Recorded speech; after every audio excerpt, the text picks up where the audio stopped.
bienvenue dans ce Parole d'experts consacré à un point sur les marchés financiers. Beaucoup de volatilité sur ces marchés en cette rentrée. L'inflation fait toujours bien sûr l'actualité. Dans ce contexte, comment bien investir? Eh bien, on en parle avec Frédéric Colorafi, bonjour, Bonjour. de la direction de gestion de portefeuille de LCL. Alors commençons par dresser un bilan de ces derniers mois avec donc beaucoup de volatilité. C'est vrai qu'on observe de forts mouvements sur les marchés d'actions depuis quelques mois. Si on prend une base CAC 40, on voit par exemple qu'on a eu un rebond de plus de 8% au mois de juillet, une baisse de 5% au mois d'août et le mois de septembre est en tout cas à ce stade assez indécis. Mais finalement, la volatilité sur les marchés d'actions, c'est quelque chose qui est connu par les investisseurs. Ce qui retient davantage leur attention, ce sont les variations sur les taux d'intérêt. Le 10 ans français, par exemple, en tout début d'année, était proche de zéro, autour de 0,20. On se retrouve aujourd'hui près des 2,50. Le 10 ans américain était en tout début d'année autour de 1,50. Il a plus que doublé, on est au-delà des 3,50. Avec en plus des mouvements aussi assez sensibles sur les devises. On a le dollar qui remonte, on arrive à une parité entre l'euro et le dollar. Alors finalement, pour un investisseur de la zone euro qui investit en dollars, c'est une bonne chose pour lui parce que ça fait remonter mécaniquement la valorisation de ses actifs. Par contre, la vitesse avec laquelle ça se fait, ça crée des déséquilibres économiques et ça génère aussi de l'inflation importée. Alors, une volatilité accrue sur des actions, mais aussi sur les taux.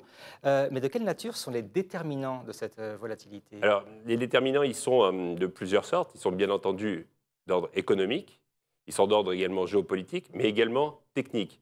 Et finalement, ce qui aujourd'hui intéresse les investisseurs, c'est comme vous l'indiquiez en début de notre intervention, c'est d'abord l'inflation, mais également le rythme de ralentissement de la croissance économique à venir. Si je devais donner un chiffre sur l'inflation, on prendrait l'évolution des prix à la consommation en zone euro sur un an, arrêté au mois d'août. On était au-delà de 9%, 9,1%. Si on enlève les éléments les plus volatiles, c'est-à-dire notamment le prix de l'énergie, on est autour de 5,5%. Donc c'est une inflation qui reste forte. Alors, je sais que c'est une question difficile, mais on a quand même envie de savoir, est-ce qu'à votre avis, cette inflation est faite pour durer? Alors là, c'est vraiment difficile de répondre à cette question. Donnez-nous des éléments.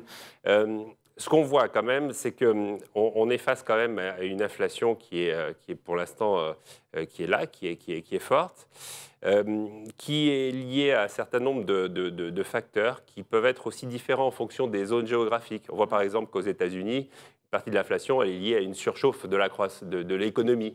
En zone euro, une partie de l'inflation est liée aussi au conflit russo-ukrainien, avec l'impact sur le prix des matières premières, notamment agricoles et énergétiques.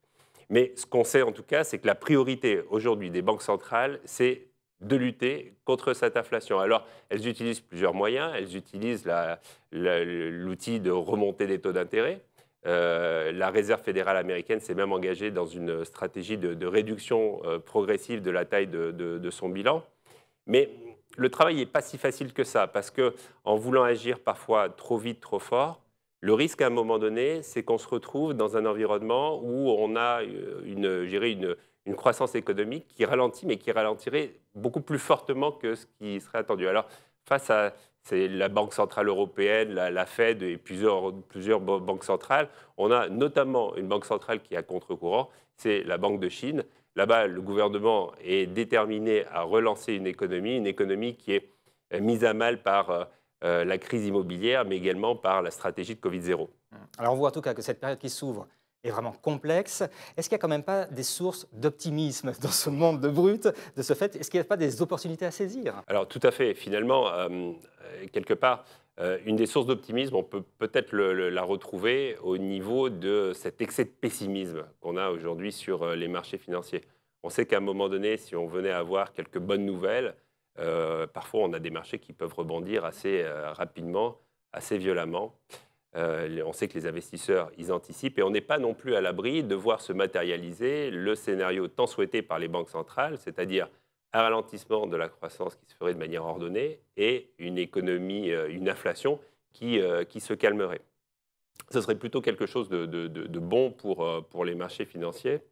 Néanmoins, aujourd'hui, on est quand même dans un environnement de ralentissement du cycle économique. Ça milite quand même pour conserver des liquidités dans les portefeuilles, ne serait-ce que pour amortir les chocs, mais également pour pouvoir saisir des opportunités lorsqu'elles se présentent.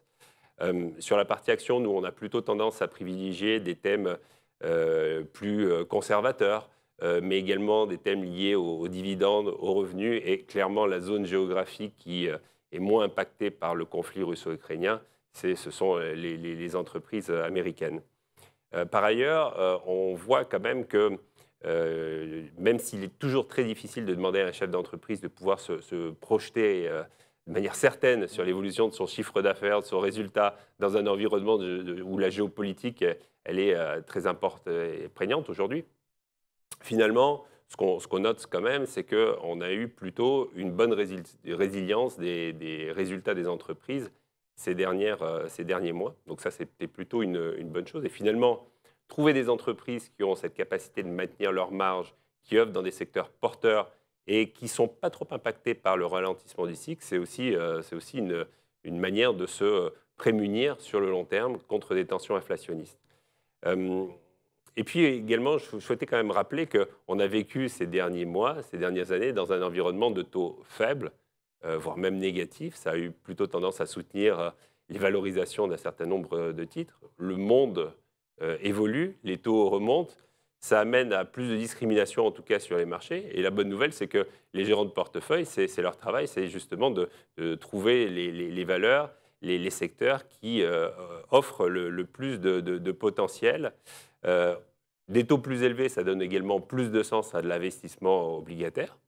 Et puis, les thèmes liés, on va dire, à l'environnement, à la transition écologique, au climat, c'est des thèmes qui sont présents dans nos portefeuilles, qui sont là d'ailleurs pour durer, d'ailleurs, quelle que soit la situation économique. Ces entreprises-là, elles bénéficient, elles drainent des capitaux et ça génère de fait de réelles opportunités. Merci beaucoup Frédéric Colorafi pour ce panorama complet, cet éclairage. Les équipes de LCL Banque Privée sont bien sûr à votre disposition pour échanger sur ces offres de gestion financière et puis aussi pour revenir sur les convictions qui sont portées dans les portefeuilles. À très bientôt.